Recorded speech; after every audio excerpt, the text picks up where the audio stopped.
ഇത്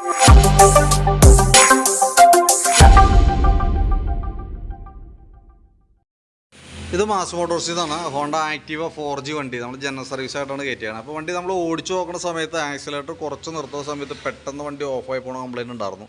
അത് കാർബറേറ്ററുമായി റിലേറ്റഡ് ആയിട്ടുള്ള കംപ്ലയിൻ്റ് ആണ്. പിന്നെ ഹാൻഡിൽ വണ്ടി ഓടുന്ന സമയത്ത് ഹാൻഡിൽ നല്ല ബലം അനുഭവപ്പെടുന്നുണ്ടായിരുന്നു. ഒന്ന് അതിൻ്റെ മെയിനായിട്ട് ടയറിനകത്ത് എയർ പ്രഷർ കുറവുണ്ടായിരുന്നു.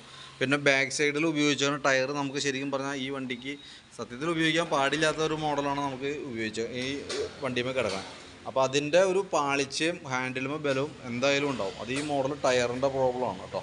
അപ്പോൾ എയർ പ്രഷറിൻ്റെ കേസൊക്കെ നമ്മൾ നോക്കിയേക്കാം, ബുഷ് ഹാൻഡിൽ ബെയറിങ്ങിൻ്റെ കേസൊക്കെ നമ്മൾ ചെക്ക് ചെയ്തിടാം.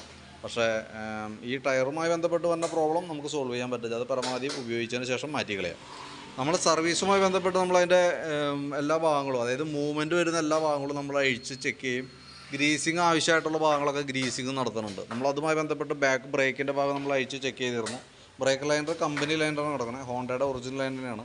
നമുക്ക് ഉപയോഗിക്കാനുണ്ട്, കുറച്ചും കൂടി ഉപയോഗിച്ചതിന് ശേഷം, കാരണം വെച്ചാൽ എന്തായാലും ഒരു പകുതി ആയിട്ടുള്ളൂ, പരമാവധി ഉപയോഗിക്കുക. അതിന് ശേഷമൊക്കെ നമുക്ക് മാറ്റിയിട്ടാൽ മതി. ഇപ്പോൾ നമുക്ക് ആ ബ്രേക്ക് ലൈനർ അറിഞ്ഞിട്ടുള്ള പൊടി കാര്യങ്ങളൊക്കെ ഉണ്ട്, അതൊക്കെ ഒന്ന് ക്ലീൻ ചെയ്തിടാം. ബ്രേക്ക് ക്യാമൊക്കെ അത്യാവശ്യം ഒന്ന് അഴിച്ച് ഗ്രീസ് ചെയ്ത് റീസെറ്റ് ആക്കാം. പിന്നെ അതേപോലെ തന്നെ എയർ ഫിൽറ്ററിൻ്റെ ഭാഗം നമ്മൾ ചെക്ക് ചെയ്യാനുണ്ട്, ക്ലച്ചിൻ്റെ ഭാഗം നമ്മൾ നോക്കുന്നുണ്ട്. എയർ ഫിൽറ്ററൊക്കെ നമ്മൾ നോക്കുന്ന സമയത്ത് ഇതുമ്പോൾ കിടക്കണ ഫിൽറ്റർ കമ്പനി ഫിൽറ്റർ അല്ല, ഡ്യൂപ്ലിക്കേറ്റ് ഫിൽറ്ററാണ് ഇതുമ്പോൾ കിടക്കണം കേട്ടോ. കാരണം ശരിക്കും കമ്പനി ഫിൽറ്റർ അല്ല ഇത് വരാം. അതിൻ്റെ ശരിക്കും പറഞ്ഞാൽ ഈ പേപ്പർ ക്വാളിറ്റിയിലാണ് വേരിയേഷൻ വരാം. എന്നാൽ പോലും നമുക്കിത് പേപ്പർ ടൈപ്പ് ഫിൽറ്ററാണ്. നമുക്ക് എയർ അടിച്ച് ക്ലീനാക്കി റീസെറ്റ് ചെയ്യാം. കുറച്ച് അടുത്ത സർവീസിലൊക്കെ നോക്കിയിട്ട് തീരെ മോശമായിട്ട് തോന്നുകയാണെങ്കിൽ അടുത്ത സർവീസിൽ നമുക്ക് മാറ്റിയിടാം കേട്ടോ. കാരണം ഇനി ഇടുമ്പോൾ ആയാലും ഒറിജിനൽ പാർട്സ് യൂസ് ചെയ്യാനായിട്ട് ശ്രദ്ധിക്കുക. കാരണം അതുമായി ബന്ധപ്പെട്ട് നമുക്ക് വരുന്ന കംപ്ലയിൻസുകൾ വളരെ കോസ്റ്റ്ലി ആയിരിക്കും. പിന്നെ നമ്മളതിൻ്റെ ക്ലച്ചിൻ്റെ ഭാഗം നമ്മൾ ചെക്ക് ചെയ്യുന്നുണ്ട്. പറയത്തക്ക ഓയിൽ ലീക്കോ കാര്യങ്ങളൊന്നുമില്ല. ബെൽറ്റിൻ്റെ കണ്ടീഷൻ നമ്മൾ നോക്കിയിരുന്നു. ബെൽറ്റിൻ്റെ നോക്കുമ്പോൾ കമ്പനി ബെൽറ്റ് തന്നെയാണ് കിടക്കുന്നത്, ഹോണ്ടയുടെ ഒറിജിനൽ ബെൽറ്റാണ്. ചെറിയൊരു ക്രാക്ക് ഉണ്ട്, പക്ഷേ നമുക്ക് ഈ ലോക്കൽ ഓട്ടമാണ് മെയിനായിട്ട് വന്നത്. വലിയ കയറ്റോ കാര്യങ്ങളുള്ള വഴിയൊന്നുമില്ല. അപ്പോൾ അതുകൊണ്ട് തന്നെ മാക്സിമം ഉപയോഗിച്ചിട്ട് മാറ്റിയാൽ മതി. അടുത്ത സർവീസിലായാലും നമ്മൾ ഇതേപോലെ തന്നെ ഡീറ്റെയിൽ ആയിട്ട് ചെക്ക് ചെയ്യും. കൂടുതൽ കംപ്ലയിൻറ്റ് തോന്നുകയാണെങ്കിൽ നമുക്ക് അടുത്ത സർവീസിൽ മാറ്റം എന്തെങ്കിലും ചെയ്യാം. Variator body boss drive roller അടങ്ങുന്ന യൂണിറ്റാണത്. നോർമൽ ചെറിയൊരു തേയ്മാനം ഉള്ളൂ, അത് കംപ്ലയിൻ്റ് എന്ന് പറയാനില്ല, നമ്മുടെ ഉപയോഗത്തിൻ്റെ അനുസരിച്ചിട്ട് വന്ന തേയ്മാനമാണ്. അത് ഓൾറെഡി നമുക്ക് ക്ലീൻ ചെയ്ത ആ രീതിയിൽ തന്നെ കയറ്റിയിടാം. ബെൻഡെക്സ് നമ്മൾ ചെക്ക് ചെയ്യുന്ന സമയത്ത് ബെൻഡെക്സ് കറക്റ്റായിട്ട് വർക്കിംഗ് അല്ലതാണ്. കയറി ഇങ്ങനെ വരുമ്പോഴത്തേക്ക് കയറി ജാമായി നിൽക്കുന്നുണ്ട്. അപ്പോൾ നമുക്കൊന്ന് ലൂബ്രിക്കേഷൻ കൊടുത്തിട്ടൊന്ന് കയറ്റിയിട്ട് നോക്കാം. സെൽഫിൻ്റെ റിലേറ്റഡ് ആയിട്ടുള്ള പ്രോബ്ലം കണ്ടിന്യൂസ് ആയിട്ട് കാണിക്കാനായിട്ടൊരു സാധ്യതയുള്ള സംഭവമാണത്. അപ്പോൾ അതൊന്ന് ലൂബ്രിക്കേറ്റ് ചെയ്തിട്ട് കയറ്റിയിടാം. കൂടുതൽ എന്തെങ്കിലും സെൽഫുമായി ബന്ധപ്പെട്ട കംപ്ലയിൻറ്റ് വന്നാൽ നമുക്ക് ഈ ബെൻഡെക്സ് യൂണിറ്റ് മാറ്റേണ്ടി വരും കേട്ടോ. കാരണം നമ്മളിത് ഇങ്ങനെ തിരിച്ച് കഴിഞ്ഞാൽ അത് കയറി അവിടെ ലോക്കായിരിക്കുകയാണ്. നേരെ മറിച്ച് ഇങ്ങനെ തിരിച്ച് പെട്ടെന്ന് അതേപോലെ തന്നെ റിലീസായിട്ട് പോകണം. സെൽഫ് അടിക്കുമ്പോൾ ഇതിന് കയറി വരും, ക്രാങ്കുമ്പോൾ ടച്ചാവും.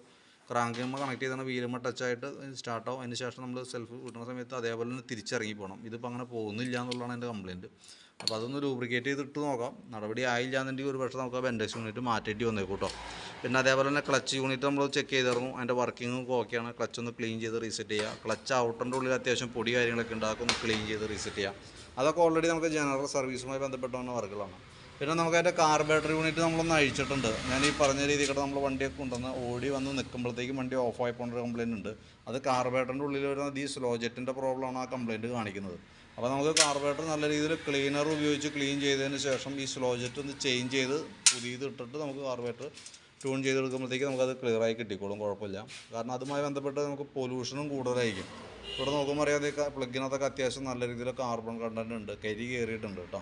ഇത് പുതിയ പ്ലഗ്ഗാണ്, കമ്പനി പ്ലഗ്ഗൊന്നുമല്ല, ഡ്യൂപ്ലിക്കേറ്റ് പ്ലഗ്ഗാണ് കിടക്കണത്. പക്ഷേ എന്നാൽ പോലും എയർ ഫിൽറ്ററും പ്ലഗും മാറ്റിയേക്കണം. പക്ഷേ ശരിക്കും പറഞ്ഞത് ഇത് രണ്ടും ജെനുവിൻ പാർട്സ് അല്ല, ഡ്യൂപ്ലിക്കേറ്റ് ആണ്. പുറമെ അവിടെ കയറ്റി ചെയ്തേക്കണതാണ്.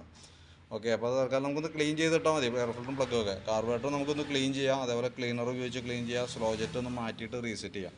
പിന്നെ ഫ്രണ്ട് ഭാഗത്തേക്ക് വരുമ്പോഴത്തേക്കും ഫ്രണ്ട് സസ്പെൻഷൻ നമ്മളൊന്ന് ചെക്ക് ചെയ്യാനും ഗ്രീസ് ചെയ്യാനൊക്കെ അഴിച്ചിട്ടുണ്ട്. അതിനകത്ത് നമുക്ക് ഈ ഷോക്കിൻ്റെ ഈ ഒരു ബുഷ് ഓവലായി തുടങ്ങിയിട്ടുണ്ട്. അപ്പോൾ അതൊന്ന് ചേഞ്ച് ചെയ്താൽ ലിങ്കിൻ്റെ ബുഷുകളൊക്കെ ഒന്ന് അഴിച്ച് ഗ്രീസ് ചെയ്ത് റീസെറ്റ് ചെയ്താൽ മതി, വേറെ പറയത്ത കംപ്ലയിൻ്റ് ഇല്ല.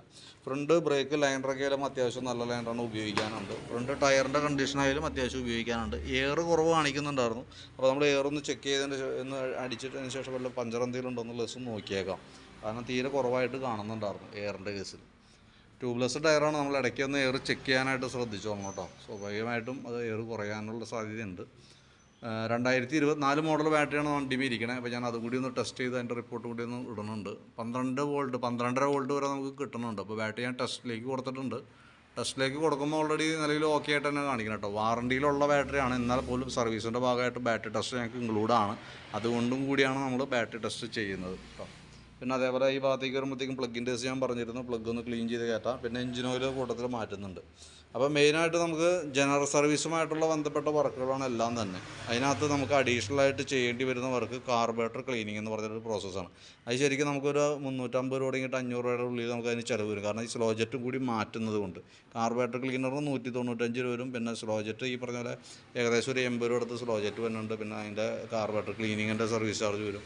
അതൊക്കെയാണ് മെയിനായിട്ട് അതുമായി ബന്ധപ്പെട്ട് വർക്ക് കേട്ടോ. നമുക്ക് അഡീഷണലായിട്ട് വേണ്ടത് നമുക്ക് കാർബറേറ്റർ ക്ലീനിങ്ങും ആ സ്ലോ ജെറ്റാണ്. ബാക്കി നമുക്ക് എഞ്ചിൻ ഓയിൽ മാറണം. പിന്നെ അതേപോലെ ഫ്രണ്ടിൽ തന്നെ ഗ്രീൻ ബുഷ് മാറ്റുന്നുണ്ട്, ജനറൽ സർവീസ്, അതൊക്കെയാണ് മെയിനായിട്ട് വേണ്ട കേസ്. എയർ ഫിൽറ്റർ പ്ലഗൊക്കെ നമുക്ക് അടുത്ത സർവീസിൽ നോക്കിയിട്ട് ഒരു പക്ഷേ ചിലപ്പോൾ മാറ്റേണ്ടി വന്നേക്കും.